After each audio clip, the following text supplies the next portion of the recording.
But my biggest hot topic is truly about teacher education. And we need to work as a profession to really help new teachers develop and come through, to be mentored, to be taught how to teach, to be encouraged to teach. And at this point, there's very little standards anywhere in any of the states. And I don't have the solution for all of that, but I do know that when we teach people how to teach adult education, that will give somebody a lot more confidence. And so we don't have that program in place. You know, there is no place where you can plug in very many places to spend a good quality of time to get mentored in teaching. You know, Cherie does this, Carrie Smith does this.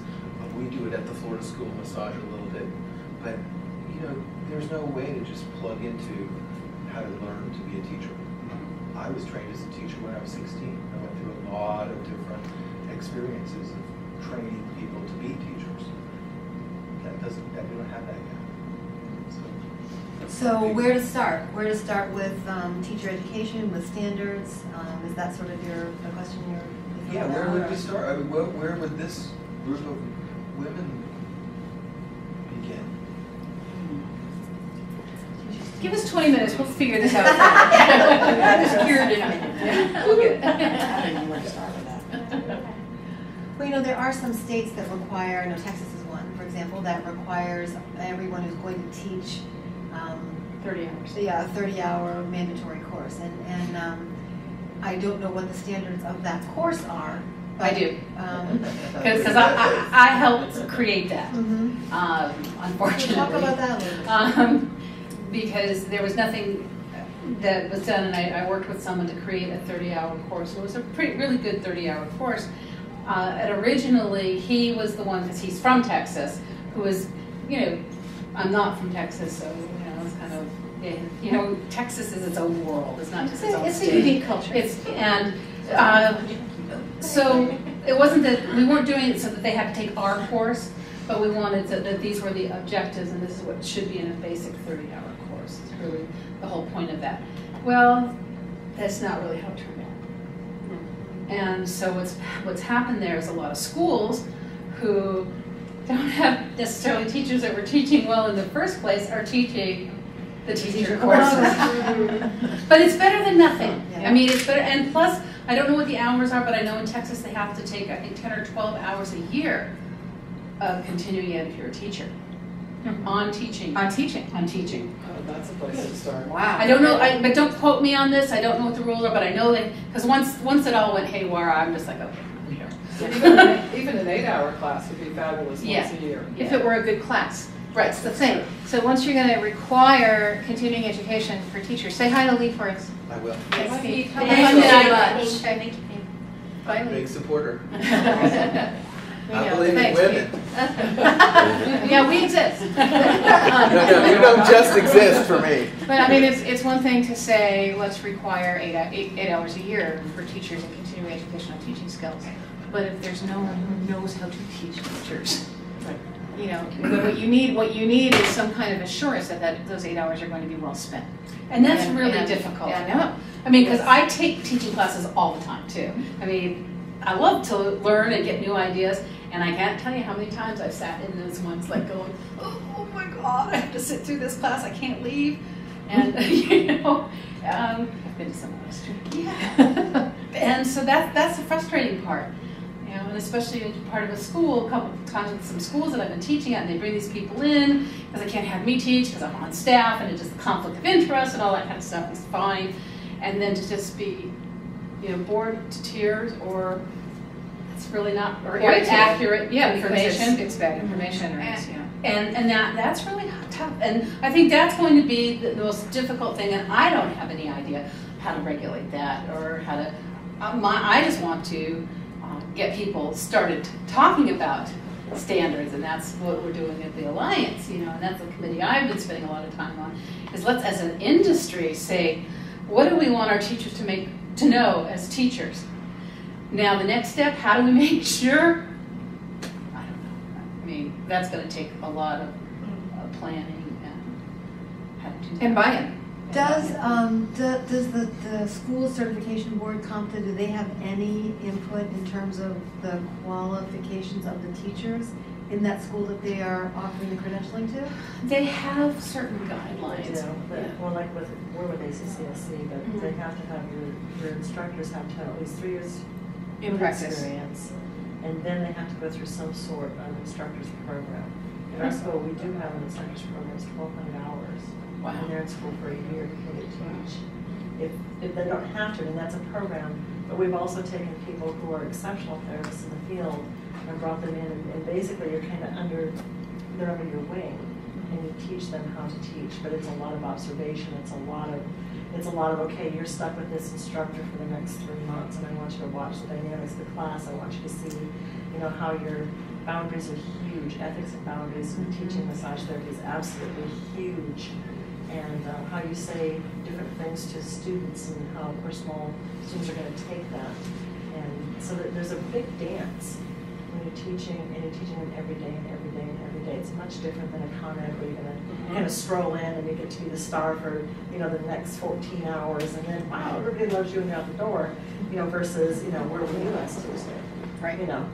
This is not applying this class anymore. So you have a totally different boundary set when you're dealing day to day with instructors and students. And I think ideally, along with, that's a really intense program, which It is is very wonderful. intense. But, I think other schools can be doing things like having ongoing teacher training, where they do like in-service workshops once a month or something, so that they're constantly being checked in with and learning new skills. But it takes us as a profession demanding it first. Because if we don't demand that our teachers know how to teach, instead of, it happens way too often, schools hire like their best student in a subject to teach it.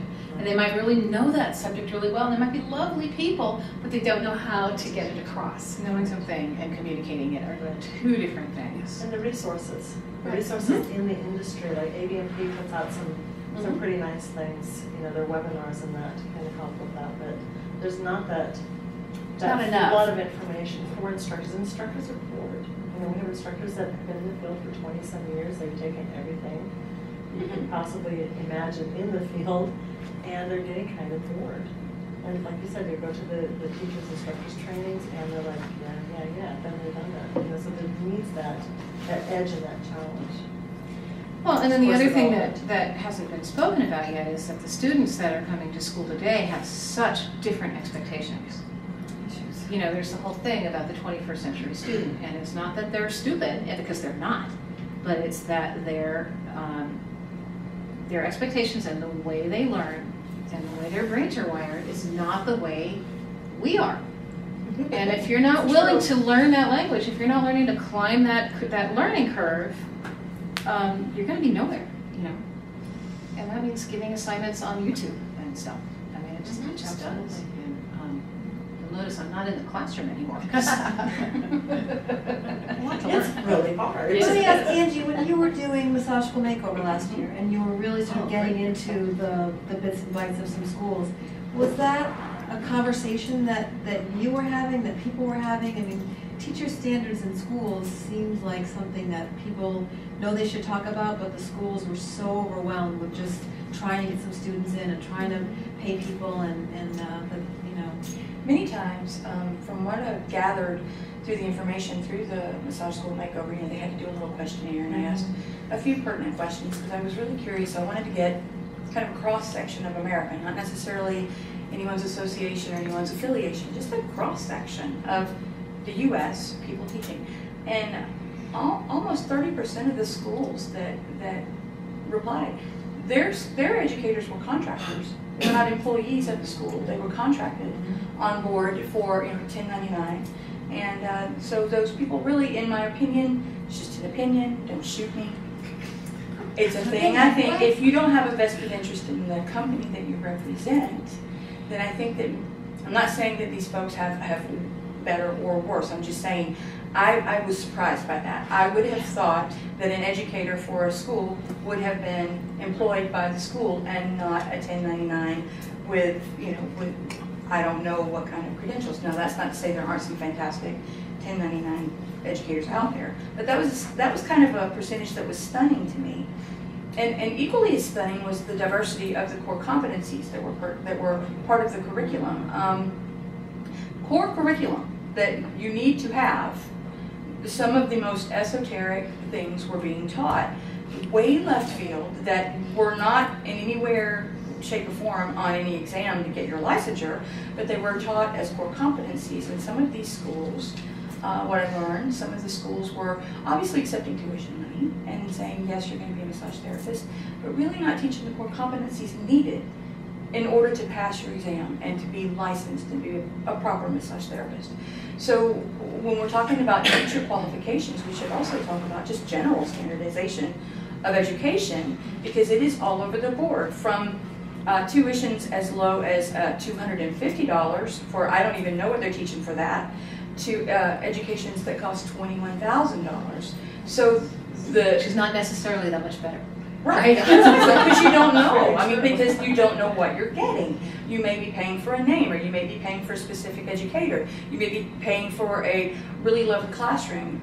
There was no justifications in my mind as to the charges for the tuition. So when you speak to the qualifications of the educator, I think that also speaks to the qualifications of the school and the qualifications of the employees within that school, and then what the curriculum there consists of. So I think it goes farther than teaching the teachers how to teach. I think we need to decide what it is we're going to teach, and then make that a kind of a set standard. And I know that sounds very Pollyanna, and there's been a lot of people before me that would like to see that done, but reading the literature that I have and the information that I had, it was interesting that Twina, please forgive me if I'm not... Twina, whatever, was in a core competency course. Yes, and so was Reiki, which is fine. But I don't know what all you need. I'm not a therapist. I don't play one on TV. None of that. Didn't stay at Holiday Inn. None of that. But I'm just interested. I'm a professional student, so education interests me. And so just some of the more esoteric things. But if it's more than a 500-hour program and they have time to teach those other things as a core competency, then that's not a bad problem. thing. Yeah, and that gives each school its own sort of unique style or footprint. Well, you know what I found very interesting during all of this, while this school makeover was going on and the applications were being taken for Massage Today, I actually got a phone call from school. And it was a school owner. She was fairly new at it. She'd been at it for a year and a half. She wanted to completely revamp her program because her students weren't passing, and the pass rates were so low. And she didn't know what she was doing wrong and how she was failing. There was no one there to give her guidance. There wasn't an entity, there wasn't an alliance. Right. There wasn't one particular group that could say, these are the standards for teachers, these are the standards for the core competency of education. And she said, I know you're going to poll my students and my alumni to see what they think about me, and I know I don't stand a chance to win the makeover, but I want to know where I can go to find out how to be a better school. Yeah, I heard that more than once as well. When we're hearing that, and we're hearing teachers and school owners and administrators saying, how can I be a better school? How can I provide better education to my students? I want to do this, it's in my heart, it's what I believe I should be doing. I have no idea what to do next.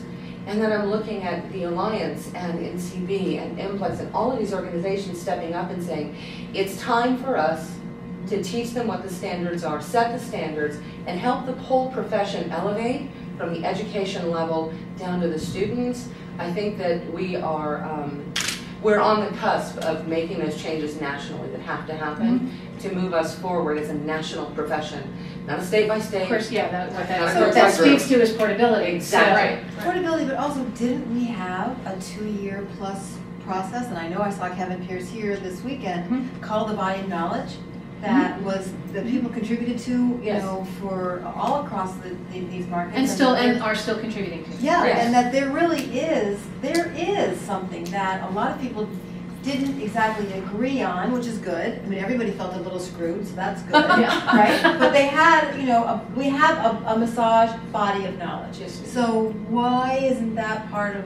Well, not only that, but also both MPLEX and NCB have core curriculum. I mean, Absolutely. They have course outlines for here's what we're going to test you on. I mean, they don't obviously give test questions, But it frustrates me to hear that a school owner or director is trying to find resources for how to build a better program when those resources actually do exist, but they have to go look for them. But when those resources exist, and even if they go out and grab them, much like you just said, I can take a textbook and I can sit in a classroom and I can have a group of people in front of me, but if I know the material but I don't know how to teach, it's going to fall on deaf ears. Right. And if I think I have the right curriculum or competencies, and I don't know how to communicate it and get them passionate about it to learn it, it's going to fall on deaf ears and they're going to fail, and they and I are going to wonder why.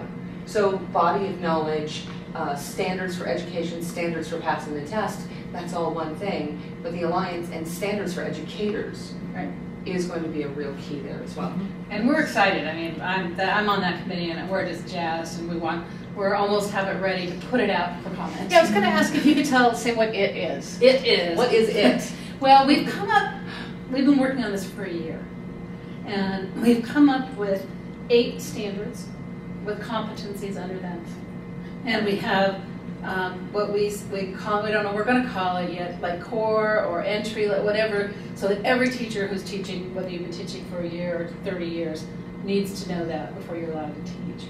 And then what you would expect from an advanced teacher.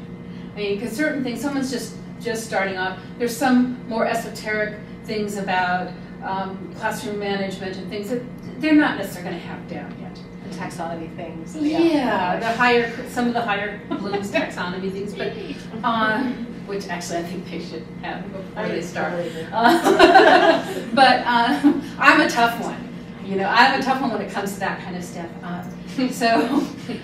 But we're working on that, and we want to put that out to comment for other things, because granted we've had a lot of people on the committee, but we might miss some things.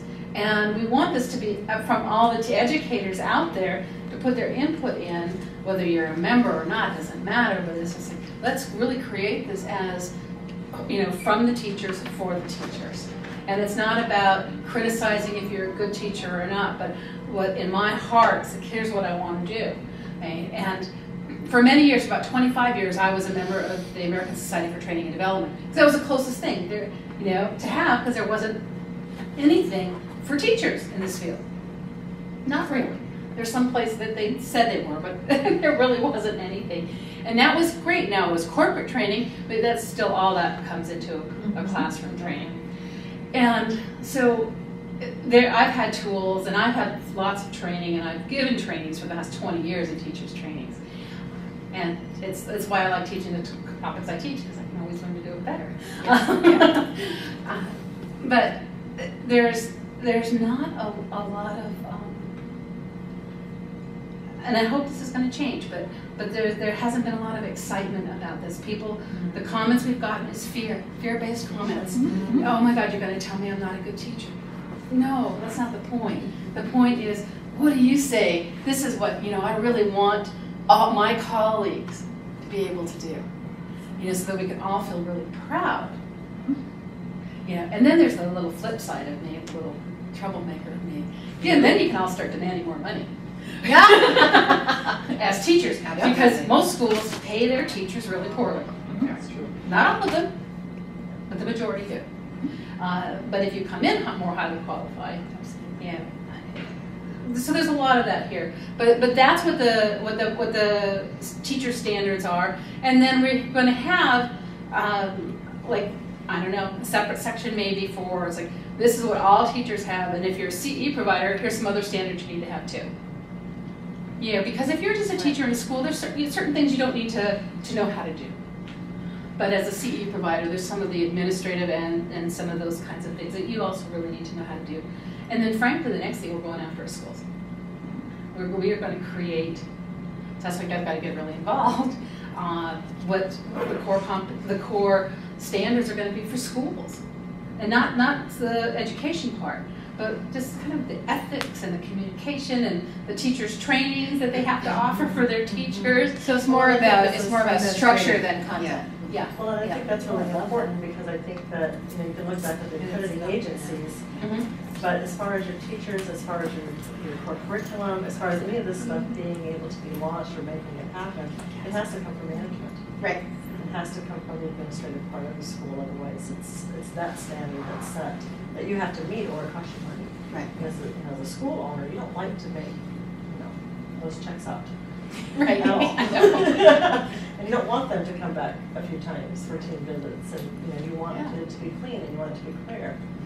So. And there's another committee that's going to be working on standards for the curriculum. I don't really care about that anymore. That's not my passion. Right. I care about it. It's not something I want to spend my time developing. Lots of other people do. So, but that's what we want to do. It's to create the standards, and it's not we're not doing this from a regulation point of view. It's just like, what do you want? What do you want to commit to? What are you excited about? What's missing now, and how can we fill that gap? Yeah. So once the document is done, it's going to be put out for conversation and communication and interaction with the profession. Right. So how can the rest of us help communicate that this needs to be a discussion point for the whole profession once the Alliance makes it public? Just blog, email people. If you do little newsletters, talk about it. Just get the word out. And like I said, it'll be fairly soon that we'll have the first draft out. And who knows how long we'll put it out for original comment before we make second draft. And don't quite want to do it the way the MBTA went. Yeah, well, the way that went. But yes, a living document. I mean, it will always be updated. But I think that it's actually, teacher standard is going to be a lot easier than trying to take the whole curriculum. I think you're right. And so, and for me, it goes hand in hand. As you were talking, if we don't have the educational standards, what matters? Well, I don't care if you have the educational standards if your teachers don't know how to teach. And where's the accountability again? Yeah. Who's going to hold those instructors accountable? But we need to hold ourselves accountable.